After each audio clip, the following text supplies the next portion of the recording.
रात का सन्नाटा चारों ओर फैला हुआ था। ट्रक हाईवे पूरा सुनसान था। चारों ओर ठंड से हाड़ कपा देने वाली ठंड चल रही थी। हाईवे के चारों ओर घना जंगल था।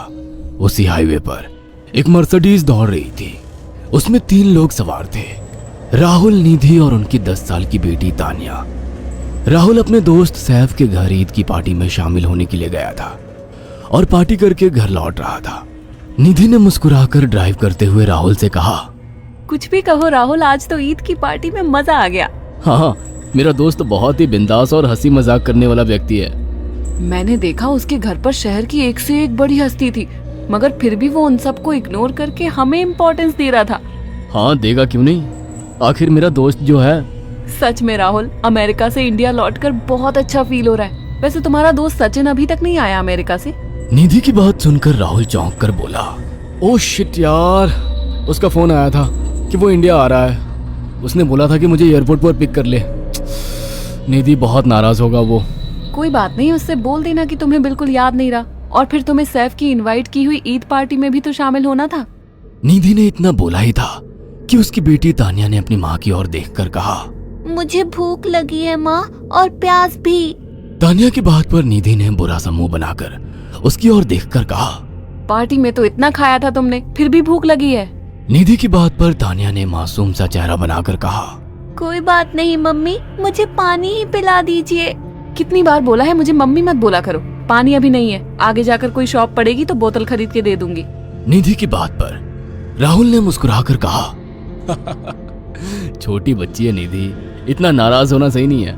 राहुल ने इतना कहा ही था कि अचानक एक काली परछाई राहुल की कार के सामने आकर खड़ी हो गई। राहुल के पैर अचानक ब्रेक पर पड़ गए। गाड़ी तेज रफ्तार में थी। ब्रेक अचानक लगने से पलटते पलटते बाल बाल बची थी। राहुल के चेहरे पर भयानक ठंडी में भी पसीने की बूंद टपकने लगी। वो दोनों कार से बाहर निकल आए। निधि ने डरते हुए कहा, आखिर कौन था ये? ऐसा लगा जैसे कि कोई भयानक काली परछाई मेरे कार के सामने आकर खड़ी हो गई हो। वह दोनों काली रात के सन्नाटे में इधर उधर देखने लगे। तभी निधि को एक घने पेड़ के पास दो चमकीली हुई आंखें दिखाई दी। उसकी आंखें बिल्कुल भेड़ियों की तरह लग रही थी। निधि ने चीखते हुए राहुल से कहा, राहुल देखो कौन है वो, जल्दी से गाड़ी में बैठो, मुझे बहुत डर लग रहा है। राहुल ने उस तरफ देखा तो उसके रोंगटे खड़े हो गए। वो दोनों गाड़ी के अंदर बैठने ही वाले थे कि अचानक एक अजीब सा चेहरा वाला भयानक सा आदमी बिजली की रफ्तार से उनके सामने आकर खड़ा हो गया। राहुल ने देखा कि उसका चेहरा बिल्कुल सड़ा हुआ था और उसकी आंखें भेड़िए की तरह चमक रही थी।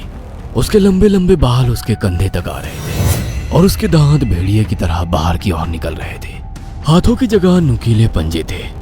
राहुल को देखकर अजीब से अंदाज में हंसने लगा, मगर जैसे ही राहुल की नजर उसके कपड़ों पर गई, राहुल की आंखें फटी की फटी रह गई। वो हकलाते हुए बोला, भाईजान, भाईजान, मुझे माफ कर दो, मुझे छोड़ दो। राहुल ने इतना कहा ही था कि अचानक उस अजीब से देखने वाले भयानक आदमी ने अपने पंजों से राहुल की गर्दन कसकर पकड़ ली और एक ही सेकंड में उखाड़ कर जमीन पर फेंक दी। राहुल के धड़ से लाल रंग का खून का फुहारा फूट पड़ा।